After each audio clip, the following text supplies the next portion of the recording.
Hey, what is up, everybody? Chad here, and today we are going into the second part of Civil War. The last video we went to was about Nitro exploding in Stamford, Connecticut, and killing hundreds of people, all that stuff, and Captain America beating up the Shield forces when they're just telling him, like we need you to help us on the side of registration. He beat them up and jumped out of the jet and all that stuff. That's where we left off. Like we're picking up right there, and, with Iron Man and Reed Richards and Hank Pym tracking them down, and that kind of stuff. All right, but before I start the video, I want to say if you're new to the channel, subscribe so you can get the notifications when we start, or when I oh my God, drawing blanks. Upload again. There we go. Dang. When I upload again. But let's go and get into this video. So this one starts out in a basement.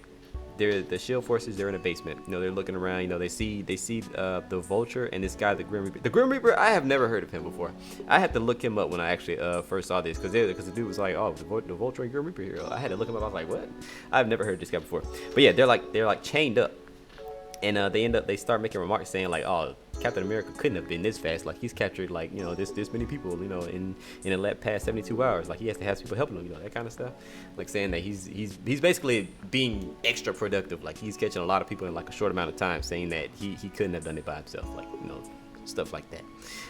But the next part we go to, like the next panel, there's just like like newspaper articles, talking about Iron Man's choice, the back to registration, and like Captain America going underground, and like just talking about like the recent activities, talking about like the stances that some characters are like taking. But from there we go to we actually go out to the street level. Iron Man, She-Hulk, those kind of people, they're out there fighting, and they took down a Doombot. The Doombot that was like terrorizing the city. The Doombot's just going around like beating stuff up. They took them down, and they end up starting to like question their roles as superheroes, And She-Hulk, she's just like, are we superheroes anymore, or are we just like like Shield forces, like like Shield agents, that stuff? And then Iron Man's like, of course we're heroes. We're just we'll. They're asking like if they'll still be heroes like after this, but Tony Stark, he's just saying he's more like dodging it, like saying like, okay, I mean, yeah, but like the people who aren't fit to be heroes won't be, like children, mentally unstable people, like Moon Knight, but yeah, like people like that. So those people like that, they apparently they won't be heroes and stuff, according to like Tony Stark. And one of the heroes actually asked Tony Stark where Captain America falls in line at, in regards to like the category. Instead of just like saying like, oh, okay, he's not a hero, he's all that kind of stuff, he's just like, oh, well, Cap's wrong this time, like he's actually wrong this time. Like he doesn't say that he's not a hero, but he doesn't say that he is, But from there we go to the Baxter building. This story is like moving by like really fast. We've already been to like 3 different scenes, but yeah, from there we go to the Baxter building. All right, go in there. Susan Storm, she walks in on Reed Richards. He's just like walking around, like running around frantic. He's just like super excited about the stuff that Tony Stark's doing. Because Tony Stark has him like working on all these different projects. He's just like, oh, I'm so excited, man. Oh, Tony Stark has the $1 million idea, yeah. And he's just like he's just like acting like that. And Susan Storm, she's like talking to him, asking him about like who they're gonna be locking up. She seems like depressed that she has to like lock up like some of their hero friends, like people that they knew, people that they fought alongside, because maybe they won't like maybe they won't back the registration, sign up to be a government sanctioned hero, And like Reed's basically saying like, oh, well, it's their choice, look at I made these like little projection things, go look at those. And she's like looking at it, she's like, oh, this is some she's like, she called it gobbledygook, which is weird. I don't know what kind of, that's an old saying, but yeah, like she's like calling it BS basically. He's all excited and stuff, and she like looks down and she sees this little folder. And she looks at it and she's like, oh, what's number 42? And like and all of his excitement just goes away. He's just like, oh, don't touch that. You can't look at that. That's classified. Only my eyes. And like so she starts getting like, okay, that was weird. What is this guy going on? So eventually she like leaves. She goes to the hospital, check on Johnny Storm. But that just mostly like brings up the question, like, what is number 42? You'll see what it is at the end of this story. Like we'll actually talk about what it is at the end of this story. But from there we go to Tony Stark's penthouse. him and Happy are, they're talking about, who all's signing up and all that stuff. They're getting their little projections about like who's signing up, who isn't. And then like Tony Stark asks about Captain America. Happy, he's like, well, he's putting up his own team, man. Like he's got his own team, and they're gonna, like fight against the registration, as long as they can, that kind of stuff, And he's like like Tony Stark, when he hears it, he's like unsure. He's like, okay, maybe I'm doing the right thing, maybe I'm not. I just hope I'm not doing the wrong thing, that kind of stuff.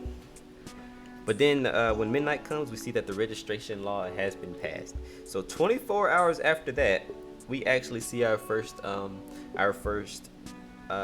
glimpse of like how they go about tracking these superheroes down, which is kind of really messed up. You'll see why. I'll just show you why. Hang on. Okay, so Tony Stark. I mean, not Tony Stark. There's this guy. His name's the Patriot. So he's like running across building tops, right? He has these like helicopters, shield agents, they're chasing him and stuff. And then he's like, they're basically like, okay, unidentified, individual seen in costume trying to foil a robbery. So like he was doing a good thing. He's trying to like break up this robbery or whatever, like people trying to rob a bank or something. And but since he's not registered, they're actually attacking him and chasing him down and all that stuff. Trying to make sure that we're trying to like keep him from doing whatever it is that he's doing, even though it's a good thing. Which is actually a really like good point of like why the registration wasn't necessarily good, because they actually make it seem like they'll try to keep you from doing good stuff just because you're not registered. And then like even if you are registered, they'll have points where they'll try to like keep you from doing good stuff, even though it'll be like for the good of the cause, for like any other reason that they can bring up, So they ended up like chasing him down, and like he jumps through this glass window. He's all beat up and stuff. They're still chasing him. So he ends up calling the Young Avenger. He's telling them that he's been spotted. They got to get out of there. That Shield. They're not playing around. They're not BSing. So what the Shield agents do, they send explosives to him. And blow him up, like these little like gas explosives. They blow him up with those. And like they're asking if he could survive that, and the other one's just like, oh, I'm more worried about the property damage. So they seem to not care about life more than like a few office chairs and desks and whatnot. That like it was ridiculous. Like the way this story was like going about, like it was crazy. But yeah, like eventually they catch all the Young Avengers. They're getting arrested and stuff. But we switched to Daredevil. We switched to Daredevil. And, he's like talking. He's looking at this monitor. He's talking, and he's like, "Okay, should we intercept this now? Like, they're being captured." So it seems like Daredevil's on the side of Captain America. So he's just like, "Oh nah, I got it." And like, we go to the transportation vehicle that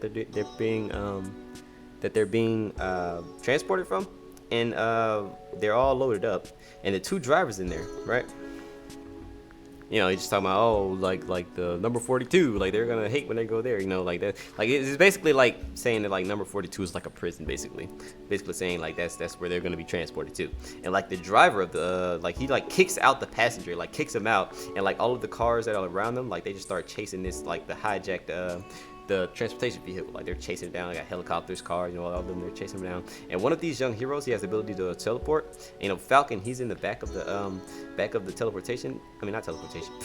transportation vehicle, and he's like, hey, you gotta get us out of here, man. I know you can teleport. Do it. He starts uttering his little like, his little teleporting words. I want to be somewhere else. I want to be somewhere, that stuff. And like they end up like teleporting, and it takes them to this underground bunker. This old Avenger bunker, and the only people who actually know about it is Nick Fury, who actually went underground as well, just like Captain America. So basically Nick Fury and Captain America, neither one of them are with the registration. They're both against it. So Nick Fury actually lets Captain America use that bunker, because no one else knows about it, just them two. Well, and everybody else like in the building right now, but before them it was just Captain America and Nick Fury. But before Captain America, I think it was just Nick Fury. So, but yeah. They start talking to the Young Avengers. Captain America's there, Daredevil's there. They're talking to him, saying, "Oh, well, you're part of the Resistance now, man." That stuff. And they're like, "Oh, well, all right." So they all look at the TV and they see Tony Stark, right? So Tony Stark's he's actually giving this speech, And like while he's giving his speech, you know, you see like these shots of like the Fantastic Four looking at the TV, watching it, the X-Men, and like, you know, Spider-Man ends up coming to the stage. So Spider-Man, he comes to the stage. He's like, oh, well, I thought long and hard about this, and I'm gonna go ahead and do it. So he takes off his mask and he's like, I'm Peter Parker, and I've been Spider-Man since I was 15 years old. With that being said, appreciate you watching the video. Leave a like if you if you enjoyed the video. Subscribe if you're not already subscribed, and I will see y'all in the next video, which is actually really good because the next video is actually gonna be based around like what Hulk is doing like during this time. So I'm gonna go ahead and get that one started because it's like basically like during the same like time period. So that's gonna be the next one. I'm gonna get that one done like later tonight. So